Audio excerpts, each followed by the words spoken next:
오늘은 신명기 32장 말씀을 통해서 우리가 하나님의 말씀을 함께 나누도록 하겠습니다. 신명기 32장은 신명기에서 아주 특별한 장입니다. 왜냐하면 이 신명기 앞에 있었던 31장까지 있었던 말씀은 하나님의 율법에 대한 말씀이요 역사에 대한 이야기였습니다. 그런데 오늘 본문 말씀 신명기 32장은 모세의 노래라고 주제가 기록되어 있습니다. 모세가 긴 설교를 마치고 마지막으로 했었던 것이 무엇이었냐? 바로 긴 설교를 마치고 한 것은 바로 하나님을 노래하는 것이었습니다. 하나님을 찬양하는 것이었습니다. 그렇게 32장 아주 긴 절로 하나님이 어떠한 분이신지 이야기를 하고 있는 겁니다. 여러분, 찬양이 뭐냐 했었을 때 찬양은요, 하나님이 어떠한 분인지 이야기를 하는 겁니다. 이게 바로 찬양이에요. 여러분, 예를 들어 봅시다. 우리 교회에 아주 훌륭하신 분이 계십니다. 아주 훌륭하신 분을 이야기를 하면 어떤 이야기만 나올까요? 좋은 이야기만 나오겠죠. 왜냐하면 그는 훌륭하기 때문에, 대단하기 때문에 그렇습니다. 뭐 예를 들자면 우리가 예능에서 이제 유재석이라는 사람이 있습니다. 유재석이라는 사람이 있는데 그 사람에 대해서 평판을 사람들이 이야기하면 하는 말이 뭐냐면 그 사람은 까도 좋은 말만 나온다 라고 이야기를 하더라고요. 그런 얘기를 들었습니다. 사람도 그 사람 이야기를 할 때 좋은 사람이면 좋은 이야기만 나오게 되어 있습니다. 그러면 우리가 하나님이 어떠한 분이신지 이야기를 하면 그 안에 악이 있겠습니까? 그 안에 부정이 있겠습니까? 그 안에 헛된 것들이 있겠냔 말이에요. 그렇지 않습니다. 왜냐하면 하나님은 완전함으로 선하시기 때문입니다. 완전하시기 때문이에요. 그래서 우리가 하나님을 이야기를 하면 좋은 이야기를 나올 수밖에 없다는 겁니다. 그래서 그 좋은 이야기가 뭐냐? 찬양이라는 거예요. 그래서 우리는 오해하면 안 됩니다. 찬양은 꼭 노래를 불러야지 찬양이 아니라는 거예요. 음률을 붙여가지고 악기를 막 해가지고 하는 것이 찬양이 아닙니다. 그냥 순간순간 하나님은 정말 선하시구나. 하나님은 정말 내 인생을 인도하시는 분이시구나. 하나님은 정말 위대하신 분이시구나. 하나님은 온 우주를 창조하시는 광대하신 분이시구나 라는 하나님에 대한 속성을 이야기를 할 때마다 그것이 찬양이 되는 겁니다. 근데 반대로 우리는 또 착각할 때가 있습니다. 성경을 읽어보면 찬양은 말이죠, 그냥 하나님을 이야기를 하는 겁니다. 그래서 드럼 치고 기타 치고 피아노 치면서 시끄럽게 찬양할 필요가 없어요. 그냥 말로만 하면 됩니다 라고 이야기를 합니다. 그런데요, 또 그것만 옳지 않습니다. 그냥 그것도 찬양이지, 하나님의 말로 이야기하는 건 찬양이지만 하나님께 노래를 써서 비파와 수금으로 그 당시에 있었던 모든 악기로 하나님을 노래했었던 것처럼 이 시대에도 우리가 가지고 있는 악기를 가지고 하나님을 노래하고 예배하는 것 또한 맞는 찬양이거든요. 그래서 어떤 분들은 저런 기타 치고 이렇게 하면 사탄의 음악이다 라고 이야기하시는 분들이 간혹 있습니다. 근데 그것은 하나님을 모르는 이야기입니다. 하나님을 모르는 이야기예요. 그래서 하나님을 찬양할 때는요, 자신의 가지고 있는 모든 것을 가지고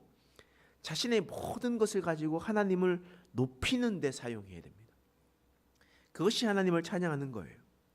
모세 시절에 하나님을 찬양할 수 있는 악기가 그렇게 많지 않으니까 모세는 그것을 노래로 지어가지고 사람들에게 알려주고 사람들에게 하나님을 찬양하고 있는 겁니다.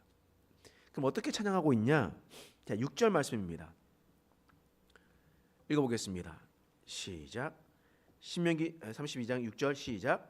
어리석고 지혜 없는 백성아, 여호와께서 이같이 보답하느냐? 그는 내 아버지시요 너를 지으신 이가 아니시냐? 그가 너를 만들고 너를 세우셨도다. 모세가 노래하는 것은 무엇이냐? 하나님이 너의 아버지라는 거예요. 하나님이 너를 지으셨다는 겁니다. 여러분, 이 세상에는 사실 나쁜 아빠들이 참 많이 있어요. 나쁜 아빠들이 참 많아서 사람들 상처를 많이 줍니다. 그래서 사람들이 하나님이 아버지 되신다라고 이야기하면 어떨 때는 반감이 들 때가 있습니다. 내가 알고 있는 아버지라면 나는 아버지 하나님을 믿기가 힘든데 내가 그 하나님을 왜 믿지? 라는 생각들을 하게 된다는 거예요. 북한에서 탈북을 하고 한국에 들어오시는 분들이 있습니다. 그 사람들이 국정원에서 확인을 받고 난 다음에 가는 곳이 하나원이라는 곳이에요.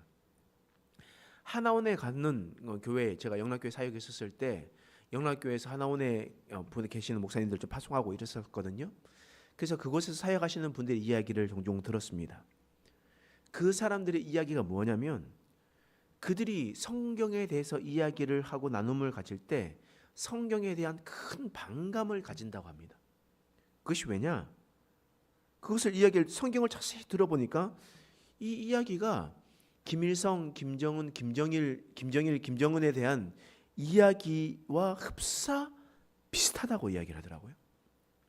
김일성이 통치할 때 이미 자신의 부모가 기독교인이었기 때문에 김일성이 통치를 할 때 자신의 신으로 추앙하기 위해서 그가 성경을 많이 참고했었습니다. 그래서 성경의 내용들이 이 김일성의 어떤 신화에 가까운 이야기들을 많이 넣어놨다는 거예요. 그래서 어버이 수령님라고 이야기를 했었을 때 그 어버이 수령님과 하나님 아버지와 너무 일치가 된다는 겁니다. 그래서 하나님을 오해합니다. 나는 그런 어버이 수령님을 피해서 내가 이곳 가운데 남한까지 왔는데, 남조선까지 왔는데 내가 여기 와서 또 어버이 수령님을 받아들여야 되는 거냐? 라는 생각들을 가지게 된다는 거죠. 그런데 그것은 하나님에 대한 잘못한 오해입니다. 사람은 악하고 허탄한 데만 마음에 두겠지만 하나님은 완전하신 분이라는 거예요. 우리 아버지, 우리를 지으신 하나님은요, 우리에게 좋은 것들로만 주시는 분이십니다. 우리에게 정말 필요한 것들만 주시는 분이시라는 거예요. 그런 분이 어떤 분이시냐? 10절 말씀 읽어보겠습니다. 시작. 여호와께서 그를 황무지에서 짐승이 부르짖는 광야에서 만나시고 호위하시며 보호하시며 자기의 눈동자 같이 지키셨도다 라고 말씀하고 있습니다. 지금 여호와께서 어디에서 만나셨냐? 황무지에서, 짐승이 부르짖는 광야에서 만나셨다라고 이야기합니다. 여러분, 황무지가 어디고 광야가 어디입니까? 황무지에 뭐가 있겠습니까? 광야에 어떤 것이 있겠습니까? 아무것도 없는 곳입니다. 인생이 길을 걸어갈 때 아무것도 보이지 않고 어디에도 기댈 데도 없고 정말 힘들고 어려운 순간을 걸어갈 때가 있다는 겁니다. 황무지를 걸 때가 있고 광야 같은 길을 걸어갈 때가 있습니다. 그때 하나님께서 어떻게 하시냐?